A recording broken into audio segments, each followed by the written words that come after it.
안녕하세요. 김유갑의 경제부동산입니다. 더 좋은 방송을 하도록 구독, 좋아요, 댓글 알림 부탁드립니다. 부동산 완전히 끝장났다. 방금 터진 엄청난 악재. 미국 연준이 금리를 연말이나 내년으로 늦출 가능성이 언급되었으며 대출 제한 악재와 유가, 달러의 불안이 한꺼번에 폭발하고 있습니다. 부동산과 주식 등 위험자산이 급등할 것으로 기대했던 사람들은 걱정이 태산입니다. 새 아파트는 3기 신도시의 물량 폭탄과 가격 경쟁에서 밀리기 때문에 급락할 우려가 있습니다. 경기와 지방의 오래된 아파트들은 공사비가 급등해서 재건축을 할수록 손해를 볼 지경입니다. 지금 꼭 끌고 갈 것과 던져야 할 부동산은 무엇일까요? 유료 상담은 010-2616-6276 제가 직접 네스타임과 입지를 추천드립니다. 지금 바로 전화주십시오. 자, 부동산 완전히 끝장났다. 방금 터진 엄청난 악재. 지금 정말 아파트들이 많죠. 자, 때에 따라서 지역별 또는 상품별 이렇게 헐값에 골라잡는 시대가 돌아올 수도 있습니다. 왜? 차별화, 양극화로 가기 때문에 그래요.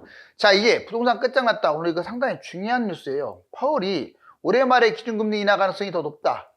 이제 6월달, 처음에는 3월달 나왔다가 6월달, 그러다가 7, 8월 나오더니 이제 연말로 가버렸어요.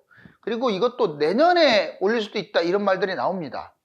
정말 이거 정말 중요한 거거든요. 이게 보시면 부동산 끝장났다. 고금리, 기준금리 인하가 6월에서 연말로 거론됐고, 자, 그렇게 되면은 집값이 계속 추락할 가능성이 큽니다. 인플레이션, 이게 지금 끈적끈적하게 떨어지질 않아요. 노동시장, 그 다음에 유가는 계속 올라가죠. 국채 이런 상승 요인으로 인해서 고금리를 상당히 유지할 수밖에 없다, 이렇게 타당성을 파월이 제시했는데, 위험자산이 단기 폭락 위험. 지금 이제 금리가 바로 내려갈 것처럼 생각하다 보니까 지금 주가, 암호, 부동산 다 지금 올라가고 있거든요. 우리나라는 주가, 암호 많이 뛰었고 이제 부동산이 끈적끈적하게 이제 보합권에서 놀고 있었는데, 서울은 상승 방향을 틀었는데 어떻게 될 것인지. 왜? 이 고금리가 상당히 지속된다고 하니까. 자, 이번에 대출 강화, 대출도 문제입니다. DSR 40%로 강화돼 가지고 요즘 난리예요. 집을 살려고 하면 생각보다 대출이 안 나와. 스트레스 DSR에 금액도 줄어들었지만 가상금리로 금리가 너무 센 거야. 원리금 상환 금액이. 주담대, 전세대출도 강화해 가지고 자격 조건을 따지고요, 금액이 축소되는 등 이게 집을 매수하는 사람들이 폭이 넓어야 하는데 확 좁혀져 버렸어요. 정책 대출도 축소했어요. 대출 진입 문턱이 점점 강화되고 있죠. 거기에다가 지표 하락, 시세 관련돼서 이 전국 단위로는 지금 실거래가 시세가 다 떨어지고 있죠. 거래 관련 문제는 거래량이 지금 너무 없어요. 살려고 하는 사람도 없고 팔려고 하는 사람도 싸게 안 내놓고. 근데 매물은 또 엄청나게 늘어났습니다. 그러다 보면 결국 호가가 내려갈 수밖에 없는데, 또 지수 관련 분양이라든가 경매라든가 기타 인구 감소, 공급 폭탄, 즉 일반 부동산 지표라든가 사회 경제학 지표가 지금 좋지를 않아요. 여기 보시면 무조건 조심할 부동산 별표를 쳐드릴게요. 왜 이제 이런 말을 하시더라고. 왜 자꾸 서울만 튀우고 경기도, 인천, 지방은 이렇게 폄하하냐고. 뭐 이렇게 때에 따라서는 그렇게 들릴 수도 있습니다. 근데 제가 이제 말씀드리고 싶은 것은, 여러분들이 집하고 결혼한 건 아니잖아요. 결국 이렇게 가는 건 맞아요. 이건 제 생각이 아니라 AI를 두들겨 보든 데이터로 두들겨 보든, 제가 말씀드린 대로 또 다른 나라, 해외하고도 또 비교를 하잖아요. 해외의 중심지, 주변, 그 다음에 수도권, 이렇게 다 비교를 하는데, 다 글로벌화된 세상에서 우리나라만 뭐 경기도, 인천 뛰고 다른 나라는 안 뛰고, 이런 현상이 벌어질 가능성이 거의 제로에 가까워요. 그렇기 때문에 제가 이제 얘기하는 겁니다. 결국 오늘 지금 조심할 부동산은 진짜 조심해야 돼요. 당장 조심하라는 건 아니지만 이제 계속 안 좋아질 겁니다. 자, 첫 번째, 지방시와 군 단위의 구축들은 아주 심각해질 거예요. 왜? 주변 시세도 저렴하고, 얘는 재건축 자체를 할 수가 없어요. 하면 손해봅니다, 무조건. 지금 공사비가 내려갈 것 같지도 않거든요, 한번 올라가면.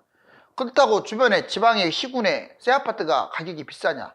형편없잖아요. 예전 공사비 했을 때 신축이기 때문에. 그렇게 되면 난리가 나겠죠. 지방 시군 신축도 문제입니다. 왜? 자, 고분양가, 이제 너무 비싼 거야. 얘가 지금 고분양가로 할 수밖에 없어, 분양을. 그런데 수도권이나 이런 데보다 더 비싸. 누가 거기를 살려고 하겠어요? 상승 기대가 낮아요. 세 번째, 이제 광역시로 넘어갈게요. 광역시의 구축, 공사비 손실. 지금 똑같아요. 광역시도 오래된 것들, 뭐 광역시라고 해서 비쌉니까? 메이저급이나 10억 좀 넘어가지 웬만한 것들은 뭐 7, 8억밖에 안 하잖아요, 신축도. 그런데 분양가가 그 정도 수준이야. 공사비가 워낙 지금 세요. 광역시 외곽 신축, 그렇다고 그러면 신축이 좋냐? 특히 이제 중심지는 괜찮아요. 비싸더라도 저는 버틸 것 같아요. 그런데 외곽에, 신축은 항상 외곽이에요. 외곽은 대부분의 외곽이 많잖아요, 중심부보다. 이런 데는 인구도 줄어들고 산업체도 줄어들어서 위험한 거죠. 지방이 됐든 광역시가 됐든 경기도가 됐든 외곽은 신축도 위험하고, 그 다음에 구축은 다 위험해요. 여기 보세요. 자, 경기 인천 재건축.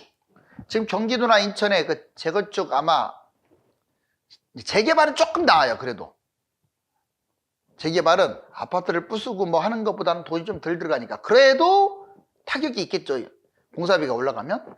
자, 공사비 분담금 이거 내고 나면 이익이 없어요. 뭐 예를 들어서 한 8억에 분양을 했다. 그러면 10억 갖고는 뭐 세금 나고 뭐 이자 내고 하면 본전인데 12억은 가져야 하는데 택도 없어요, 지금 분위기로는. 자, 경기 인천 외곽의 신축. 이거 새 것들. 지금 여러분들 3기 신도시 이제 분양하잖아요. 그거에 비해서 너무 비싸요, 지금 분양가가. 그리고 이 외곽의 신축, 얘들 주변 시세에 비해서 너무 또 거품이 또 심합니다. 이익이 또 심해요, 거품이. 자, 새 아파트 최대 위기. 이제 새 아파트부터 오래된 아파트, 그리고 세부적인 사항을 같이 보자고요. 자, 얼마나 위험한지. 중공업 미분양 1년 새 47%가 증가했습니다. 건설업 위기 최대 변수. 자, 보자고요. 새 아파트 최대 위기. 일단 건설사 부도가 막 생기고 있네요. 기간 연장, 부실공사, 가치 하락, PF 부실, 중도금 대출, 고금리 위기, 이런 것들 때문에 지금 스톱된 데도 많습니다. 자, 의무실거주 폐지도 혼란스럽고요. 아무튼 집값에 악영향을 줘요, 건설사 부도는. 왜? 제대로 공사나 제대로 했을까라는 의구심 때문에. 두 번째, 미분양급증. 너무 고분양가다 보니까 이게 지금은 이래요. 일부러 고분양가를 때리는 게 아니라 그 정도 분양을 안 하면 타산이 안 맞아요. 그래서 건설사도 분양하는 걸 좋아하지 않아요, 고분양으로 때리면서도. 왜? 그만큼 물가 급등에 따른 이 공사비, 분담금이 급증해버린 거예요. 자, 고분양, PF 고금리, 임금 차제, 지가 상승을 따라가지를 못하네요. 미분양이 그러니까 넘쳐나죠. 집값 하락, 고분양, 공급 과잉, 이런 문제들 때문에 미분양이 생기는 거예요. 주변의 집값도 하락하고 분양가는 높고 공급은 넘쳐날 것 같고 앞으로. 자, 부동산 위축. 이 부동산 위축이요, 착공, 분양, 준공 다 지금 위축되고 있어요. 자, 물량 폭탄 인구 기업. 3기 신도시 택지지구가 이제 본청약이 본격화되게 되면요, 어마무시할 겁니다. 이게 정비구역 폭탄까지 있어요. 인구는 급감, 총인구, 생산인구 다 급감하고 1인 가구 만들어낸다고 했잖아요. 기업 이전, 기업체가 없는 경기 인천 집값은 거의 못 간다고 보셔야 돼요. 먼 거리까지 출퇴근해가지고 간다? 이건 아니야. 여기 보시면 새 아파트 난리 났다. 자, 기대감이 일단 적어. 이미 새 것이 됐어. 볼장 다 봤다 이 말이에요. 그래서 이미 완성된 아파트야. 그리고 시간이 흐르면서 구축이고 또 가격도 비싸요. 현재 시세가 물론 좀 내려오긴 했지만 아직도 최고가야. 신축 아파트 앞으로 3기 신도시 물량폭탄, 얘들하고 또 경쟁을 해야 하는데 게임이 안 돼요. 3기 신도시는 분양가 상한제까지 적용받아서 쌀 거 아닙니까? 얘는 너무 비싸. 그래서 수도권의 2기 신도시 그렇게 좋아 보이지가 않는 거예요. 너무 비싸니까. 그러니까 이런 말을 하죠. 그 돈 있으면 서울 간다. 틀린 말 아닙니다. 땅 크기도 20분의 1밖에 안 돼요, 서울은. 자, 거품 가격 폭등. 구축보다 2배나 올랐어요. 일단 신축이니까 앞으로 계속 새 거니까 상당 기간 괜찮겠지. 그게 아니라 가격 자체가 너무 많이 올라 버린 거야. 고가 아파트 매매 실종, 지금 비싼 아파트들 매매 됩니까? 뭐 동탄 22억 있다고 하는데 걔만 22억 어떻게 거래됐고 그 주변은 14억, 13억 그것도 거래가 안 돼요. 세대수 적은 것 위험.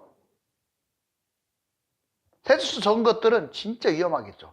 특히 서울 같은 데는 이제 아파트든 비아파트든 재개발이든 저는 이제 예전만큼 나쁘지가 않을 것 같아요. 왜? 입지가 중요하니까. 그런데 경기도는 세대수 적은 것들, 지방 같은 경우 상당히 위험할 수 있어요. 외곽 입지가 많다.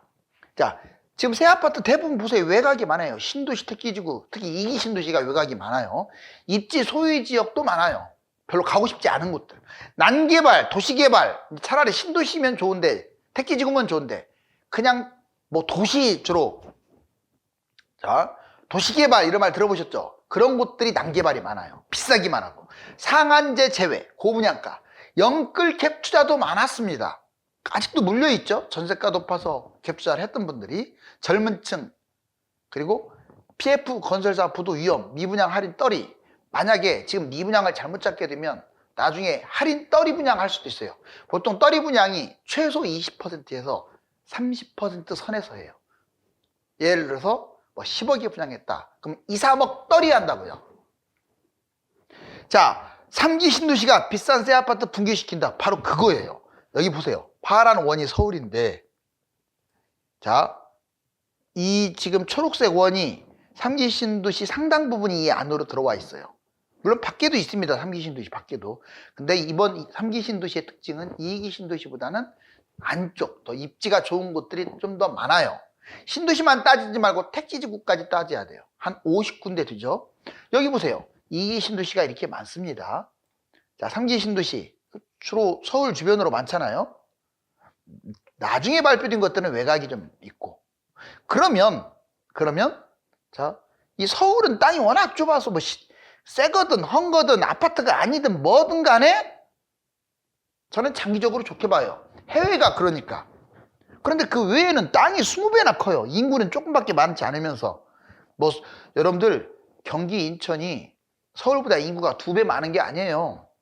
1.5배 많아요. 그런데 땅은 20배나 커요. 여기 보세요. 바로 이런 문제들 때문에 나중에 3기 신도시 얘들이 주로 경기 인천에 집값, 새 아파트를 붕괴시킬 가능성이 커요. 워낙 비싸니까. 자, 이제 오래된 아파트를 할게요. 집값이 5억인데 분담금 5억? 로또 재건축 시대 같습니다. 이 제목은 원래 서울의 노도강이라고 있죠. 노원, 도봉, 강북 거기만이 아니라 뭐 중랑구 어디에도 다 마찬가지예요. 외곽. 재건축, 로또 재건축 아니니까. 그러니까 지금 서울도 외곽이 별로 지지부진한 거죠. 그런데 서울은 역시 서울인 거예요. 자, 땅이 워낙 좁아서 저는 나중에 20평대가 설령 총 돈이 집값까지 해가지고 10억이 들어간다 할지라도 결국은 15억 시대가 올 것으로 봐요. 외곽도요. 10년이 지났든 얼마가 지나든. 결국 서울은 손실 안 봅니다. 그런데 똑같은 5억 가지고 지방이나 경기도에 있는 그 구축, 재건축 기대주들 얘들은 그만큼 갈까요? 걔들이 과연 15억을 갈까요? 뭐 GTX가 코앞에 있는 것도 아니고. 자, 분담금, 비선호, 투자성 세 가지가 문제죠. 자재값 급등으로 집값이 5억, 분담금도 5억. 난리 났죠. 자, 경기도 60%, 지방의 80%는 재건축을 했다 하면 무조건 손해봐요. 그냥 조금 이익 보는 게 아니라 손해봐요. 문제는 건설사들이 공사를 안 하려고 그래요. 건설사들이. 지들도 남는 게 없으니까. 다주택자 많이 보유. 특히 다주택자들이 많이 갖고 있기 때문에 여차하면 헐값으로 튀어나올 수도 있어요. 하락장에 헐값 투매. 이번에 선호를 안 합니다. 다 새 아파트를 선호하지. 누가 오래된 아파트, 그것도 입지가 떨어지는 경기, 인천, 지방의 오래된 외곽의 아파트를 선호하겠어요. 2기, 3기 신도시 택지지구 새 아파트가 우위라 이 말이죠.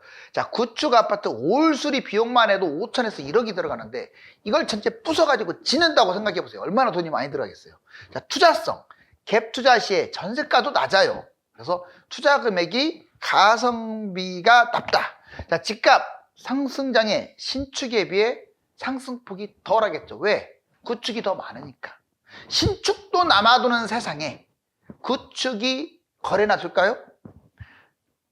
인구 감소, 공급 과잉으로 빈집 큰 폭으로 증가한다. 더군다나 지금 여기서 빠진 게 있잖아요. 인구, 공급 과잉. 근데 이런 말을 합니다. 여기는 여기 있으니까 괜찮다. 여러분들 이제 수도권에서 역 없는 데 있나요? 한번 여쭤볼게요. 여기 있다고 걔가 결정적 도움을 주느냐? 중요한 건 강남까지 얼마 걸리느냐? 그 전철 타고. 그러면 뭐 이거 답 나왔잖아요. 역은 그렇게 중요하지도 않아요. 이제는 없는 것보다 낫겠지만 대신 여기 있으면 좀 더 비싸겠죠. 자, 오래된 아파트 매입 신중. 다주택자들이 매도하기 때문에 신중해야 돼요. 상대적으로 안 좋은 구축을 매도하지 누가 새 걸 매도합니까? 임대주택 사업 법인 1순위 매도, 재건축 리모델링 비용도 부담. 자, 신축과 경쟁하는데 오래된 것들이 신축하고 경쟁해서 이길 수가 없죠. 물론 가격 경쟁력으로 이길 수는 있는데 제가 말씀드린 것은 서울은 경쟁이 돼요. 근데 서울 외곽 과연 경기 인천 지방에서 신축 구축, 신축은 버티기라도 하지만 구축은 재건축 자체가 딜레이 되어버리기 때문에 사람들이 선호를 안 하니까 가격이 떨어질 것 같아요. 투자성이 당연히 안 좋죠. 전세가율도 낮고 슬럼화 위험성도 있고. 예전에 실제로 2009년부터 2020년까지 올라가지 않은 것들이 경기 인천의 구축이에요. 제 말 틀렸나요? 자, 한번 되돌아보세요. 2010년부터 2020년이라고 해서 19년 그 정도. 거의 10년 동안 안 올라갔다고요. 신축은 뛰었습니다. 여러분들 이기 신도시들 미리 좀씩 올라갔잖아요. 자, 한일 빈집 추이 한번 볼까요? 와, 그냥 순수 빈집만 해도 2019년에 150채, 지금 올해 200채 넘겼어요. 그냥 빈집. 폐가 말고요. 빈집. 주로 경기도가 제일 많아요. 자, 빈집만 200채. 이것저것 뭐 다주택, 법인, 그 다음에 분양, 미분양 이거 다 합치면 1000만 채라고 제가 얘기했잖아요. 일본은 더 미쳤어요. 완전히. 일본은 여러분들 빈집이 21%예요. 100에서 21%. 한 7, 8년만 지나면 30%를 초과합니다. 셋 중에 하나가 빈집이에요. 우리나라는 지금 저출산이 더 심각하기 때문에 따라갈 것 같아요. 그 다음에 여기 보시면 무조건 이걸 붙잡자. 이거 별표를 좀 쳐볼게요.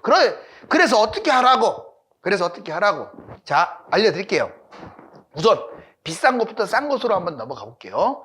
자, 가장 좋은 곳은 돈만 있다면 강남이나 한강 일대, 한강이 안 보여도 한강을 끼고 있는 구의 전체라는 말은 아파트, 뭐 오피스텔, 빌라, 재개발 다 포함된 거예요. 물론 아파트가 제일 좋죠. 잊지 마세요. 그 다음에 서울로만 국한시켰을 때 아파트가 제일 좋아요. 그 다음에 재개발도 좋습니다. 이제 비아파트도 관심을 가질 거예요. 그냥 순수 빌라, 원래 예전에는 제가 막 무조건 못 잡게 했는데 왜냐? 희소성 때문에요. 우리나라만 빌라가 싸지 다른 나라가 빌라가 싸지는 않거든요. 우리나라만 특이해요. 아파트 막 10억 줬을 때 빌라는 2억 주고. 그렇기 때문에 결국 글로벌 흐름에 맞춘다면 아파트보다는 안 좋지만 비아파트도 서울은 좋다. 자, 이제 경기 인천은 완전 달라져요. 경기는 조건이 있습니다. 중심지. 다들 자기가 사는 곳을 중심지라고 하는데 지도를 쫙 펴보세요. 자, 서울에서 가깝거나 아주 가깝거나 아니면 교통, 뭐 GTX라든가 그런 것이 있는 곳들이 중심지인 거예요.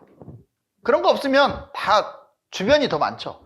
자, 중심지 아파트로 국한시켰어요. 그 다음에 경인 산업, 즉 대기업들이 많은 중심지. 그 다음에 경기도 인천에 이제 교통에서 GTX가 그냥 코앞에 있는 것들 한 15분 거리 이내. 자, 이 세 가지를 제외하고는 경기 인천은 어둡습니다. 그럼 지방도 똑같아요. 자, 지방도 중심에 있는 아파트는 갈 것 같아요. 왜? 부자들은 어디나 있으니까. 근데 웬만한 주변은 위험합니다. 가격이 싸도. 자, 지방도 산업단지가 건재하게 버텨주는 곳들. 뭐 아주 좋다기보다도 괜찮습니다. 무난해요. 마지막으로 3기 신도시 분양은 어떤 분양이든지 손해볼 곳 없어요. 이렇게 10가지 꼭 기억하세요. 이 중에 하나를 가지고 있어야 돼요, 여러분들이. 어디에 사시든. 자, 부동산 사이클도 보면 올랐다 떨어졌다 지금 반복하고 있는데 1기 신도시와 1분 위기를 맞다 보니까 쭉 떨어졌죠. 이게 99년까지 떨어졌어요. 91년부터. 자, 2기 신도시 미국 위기 때 이렇게 올라갔다가 쭉 떨어졌죠. 자, 그러니까 신도시 폭탄 물량하고 위기가 터지면 상당히 떨어져요. 3기 신도시 코로나는 위기는 아니지만 아무튼 미국발 금리 인상 후유증 25년까지 떨어질 것으로 지금 너무 쌍둥이 같지 않아요? A, B, C가 이 추세선은 우상향은 맞아요. 그렇지만 단기적으로 25년까지 빠질 수도 있다 이거예요. 빠진다는 얘기가 아니라. 근데 이제 모든 것을 이 사이클로만 보면 위험합니다. 사이클은 어그러질 수가 있어요. 아무튼 이 대출 문제도 지금 폭탄으로 남아있는데 조심해야겠습니다. 서울 집값 상승으로 온기가 살아나는가 싶더니 뜻하지 않게 장기간 고금리 핵폭탄이 터졌습니다. 부동산 매매는 어떻게 해야 할까요? 감사합니다.